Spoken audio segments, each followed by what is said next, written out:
Welcome viewer, I am Murugan S. This video tutorial describes how to disable background apps in Windows 11. Click Start, Settings, click Apps and Features.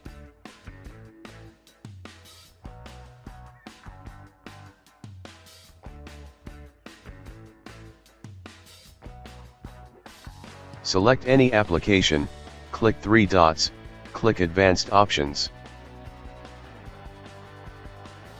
Change to Never in Background Apps Permission.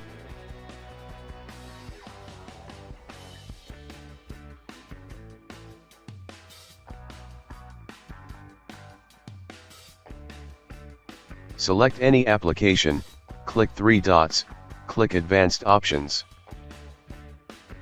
Change to Never in Background Apps Permission.